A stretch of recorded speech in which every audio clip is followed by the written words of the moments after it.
Hello, today we're going to be clearing brambles. There's loads and loads of brambles, and also here loads of brambles. Um, and all you really need with brambles is one of these, pair of shears. Secateurs and long handle cutters are a bit fiddly. These are really good. And some gardening gloves. Uh, right, so I couldn't find a matching pair.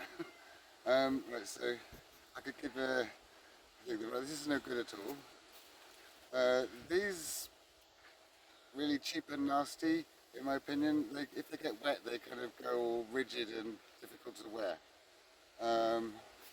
This one, medium. That one is really, really good.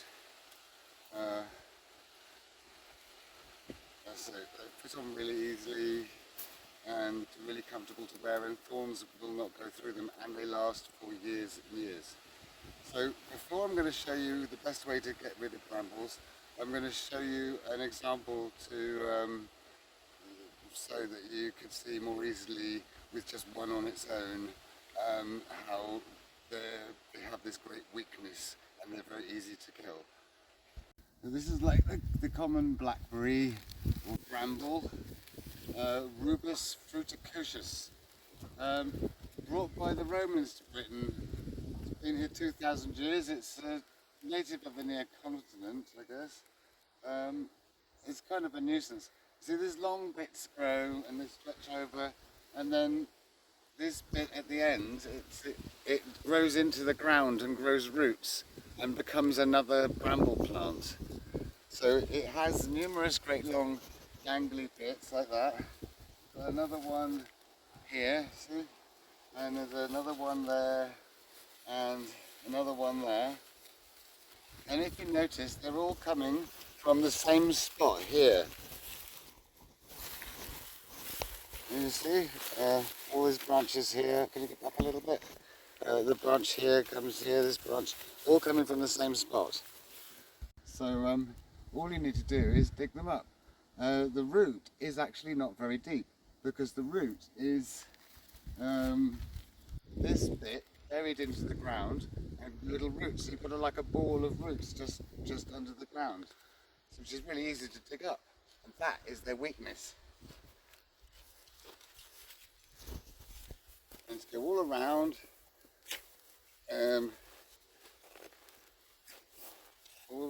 them like this. You don't want to put any strain on the fork handle, and then it should just lift up. And just get the soil off, make sure you've got all the root in there.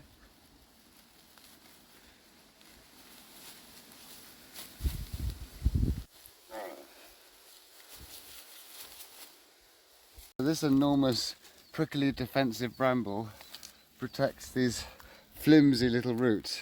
And there's another one there, and that's all its roots there.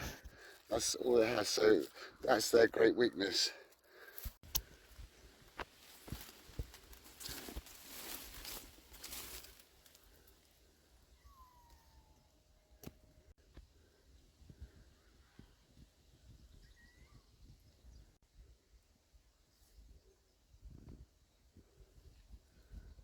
So you can see all these bits coming away from the main clump, advancing, hoping to root into the ground and make a new bramble clump.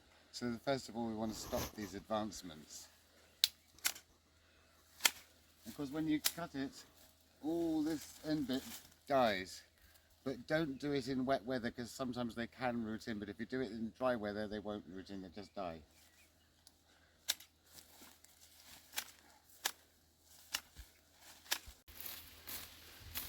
A good way of teasing these bits out is just having the shears closed and just doing this. And then that exposes where it's coming from. And as you can see, it's rooted in over there. So you just get him out.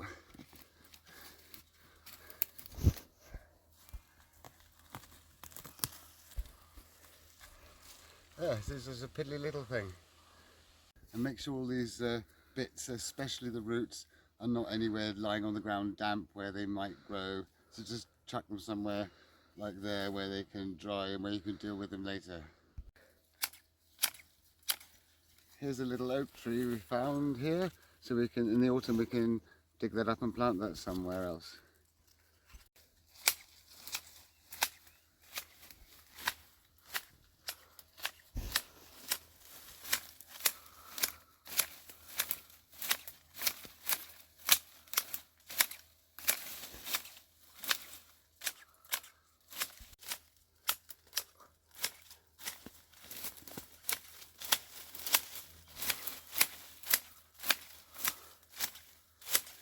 You can see how much weaker it looks when it's cut down.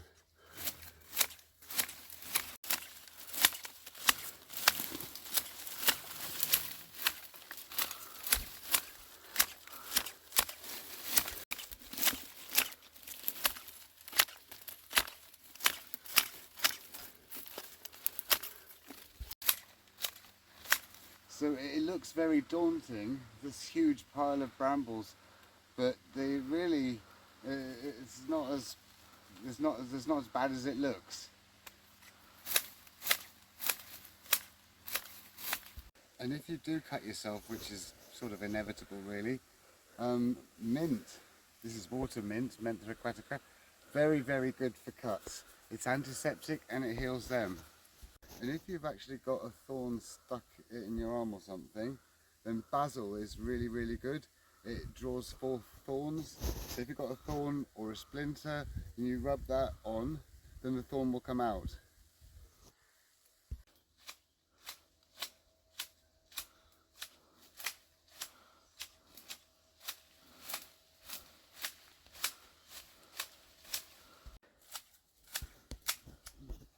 And look how far I've come. All this was Bramble Clump, and this is just in 20 minutes, and I've only got that bit left to do.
Ooh, no tree guard.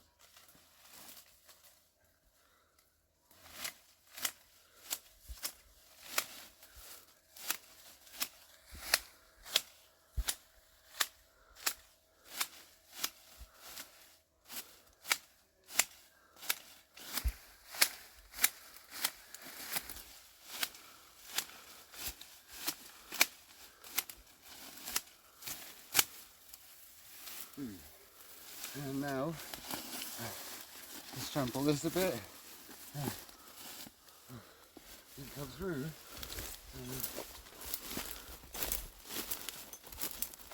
We have our footpath reopened.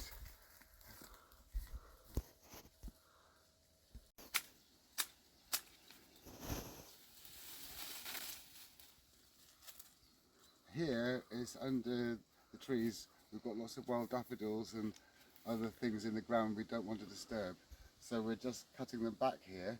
But because these long gangly branches are right up there in the light, when we cut them back to the ground level, they've got hardly any light and they have a very small chance of survival. So I hope you found this useful. If you did, please like and subscribe. Also, if you click on the little me down there somewhere, then you can see my other videos. See you next time.